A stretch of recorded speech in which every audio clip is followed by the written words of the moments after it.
Kids. Kids are mischievous. I don't know if they're born that way or if something happens to them along the way to make them that way, but kids will look you right in the eye and lie to you. I hear people say all the time that children are so innocent and so pure, and I often think to myself they haven't spent much time around children, or at least not around my children. Don't get me wrong, Annie and I have great kids, but the truth is that they've actually gotten better as they've gotten older, not worse.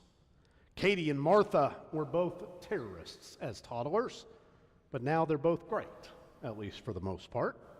Jack has actually stayed relatively the same. As long as you feed him, then he is happy. But he's home today with a stomach bug, so Annie had to stay with him.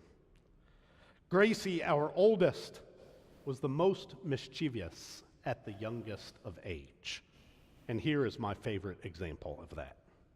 I remember once when she was in her cruising phase, which meant that she couldn't walk yet, but she could pull up on a table and kind of move around while standing. I remember that she was there and I was sitting on the couch and I was interacting with her in some way, and she was standing there holding on to the coffee table, and there on the coffee table was a glass of water.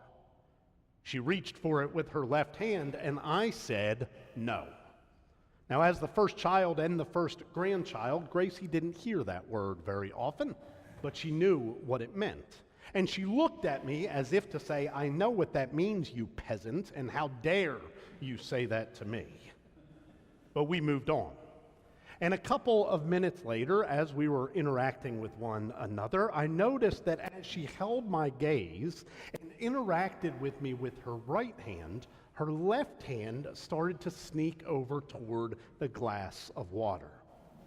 She was trying to divert my attention. This toddler, this innocent and pure child of mine, this criminal mastermind who couldn't even walk yet, had devised a plan to distract my attention with her right hand while she reached for the glass with her left. She grew out of that phase, mostly. It seems to be human nature that we believe that we can use the sleight of hand to hide the truth, which is what makes Psalm 139 both the most comforting and beautiful psalm, but also one of the most terrifying psalms in the Bible. O Lord, you have searched me and known me. You know when I sit down and when I rise up. You discern my thoughts from far away. You search out my path and my lying down and are acquainted with all my ways. Even before a word is on my tongue, you know it. O Lord, where can I go from your spirit? Where can I flee from your presence? If I ascend to heaven, you are there. If I descend into Sheol, you are there. Like teachers with eyes in the back of their heads, or mothers who give that knowing look, or wives who know that you just ate Chinese food. Okay, that was very specific. Another quick story. Annie had just given birth to Gracie, and back in those days, you got to stay in the hospital for 2 days after birth. And on day 2, Annie instructed me that I needed to go home and to take a shower and to change of clothes and to get the car seat ready in the back of the car, and then to come right back. And so I left the hospital for the first time in 3 days, actually. I didn't have a car there, so I enlisted the help of my best friend, and we accomplished all of the tasks that were assigned to us. But then, on the way back to the hospital, we realized that we were hungry. And so we stopped to get just a very quick bite of Chinese food. Okay, that's a lie. We stopped at a Chinese buffet. And we went back to the trough several times at the Chinese buffet. In my defense, we did it in record time. We washed our hands and we used mouthwash and we put cologne on to try to cover the smell of the food that we had had. And then we got back to the hospital and I hadn't even crossed the threshold of the room, and Annie gave me that look and said, "You ate Chinese food." I still have no idea how she knew that we had eaten. Where can I go from your spirit? Where can I flee from your presence? If I ascend to heaven, you are there. If I make my bed in Sheol, you are there. We tend to think that we can hide things, but we can't. As Jesus said in the Gospel of Luke, "For nothing is hidden that will not be disclosed, nor is anything secret that will not become known and come to light." Or, as Shakespeare put it, in the end, truth will out. And that brings us to our gospel lesson for this morning. I don't know how many times I have read this parable of the weeds and the wheat, but this time I was struck by verse 25. "But while everybody was asleep, an enemy came and sowed weeds among the wheat and then went away." An enemy came under the cover of darkness. While everyone was asleep, that enemy came to sow bad seeds among the good, and the evidence of that treachery was when the weeds grew. The deed could not be hidden because the evidence was right there in the midst of God's field. Evidence. We heard a lot this week in the national news about evidence. Evidence being withheld by the DOJ, evidence of ICE members killing people on our streets, supposed evidence of election tampering, obvious evidence of climate change with floods in Texas and in Manhattan last night and fires in Canada. Evidence of insider trading, evidence of the life of a missing senator, evidence of the deaths of over 750,000 of the world's most vulnerable children and adults because of the cutting of USAID.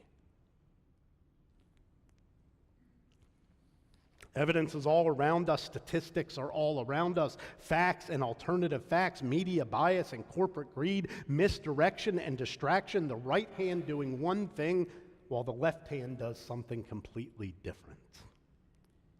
And the weeds grow and they grow and they grow, and the evidence of evil becomes undeniable in the midst of God's field, overgrown in God's field, choking out the wheat in the midst of God's field. And even more insidious than that, the one who planted those evil seeds comes along and claims that they aren't weeds at all. In fact, the weeds are the most beautiful wheat you have ever seen. Can't you see it? Just because someone points to the weeds and calls them wheat does not make it so. Through all the lies and all the misdirection and all there is, the weeds are always going to be just weeds. Similar to the parable that Jesus tells in Matthew 7, he says, "Beware of false prophets, those who come to you in sheep's clothing, but inwardly are ravenous wolves. You will know them by their fruits. Are grapes gathered from thorns or figs from thistles? In the same way, every good tree bears good fruit, but the bad tree bears bad fruit. A good tree cannot bear bad fruit, nor can a bad tree bear good fruit." God sees.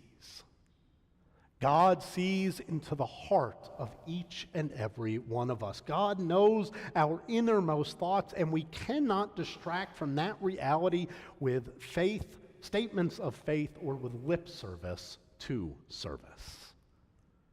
God is not mocked.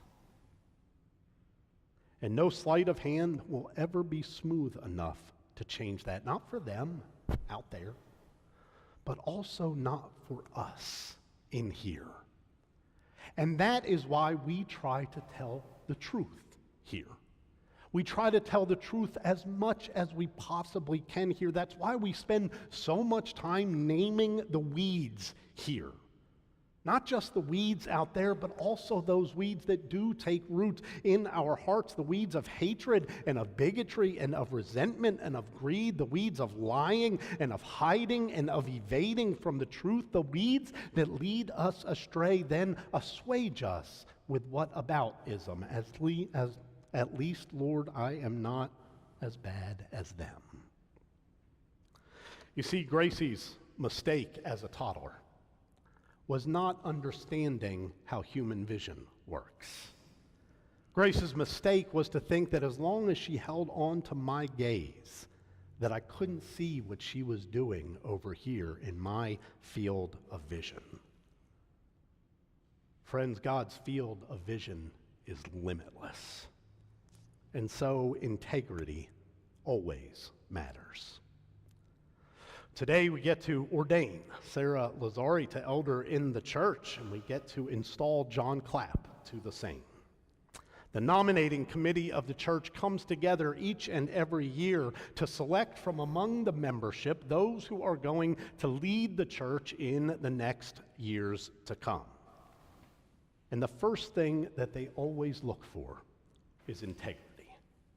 Yes, it helps to have people as smart and as talented as Sarah and John, but more importantly, they are just good folk, good people, generous in spirit, kind and caring and compassionate, loving and hopeful, good seeds to plant in God's field. God's field of vision is limitless. God simultaneously sees us as we were made, wonderfully created in the image of God. God sees us simultaneously just as we are, a walking contradiction of weeds and of wheat. And God sees us for what we can become if we would follow the path that God has laid out before us.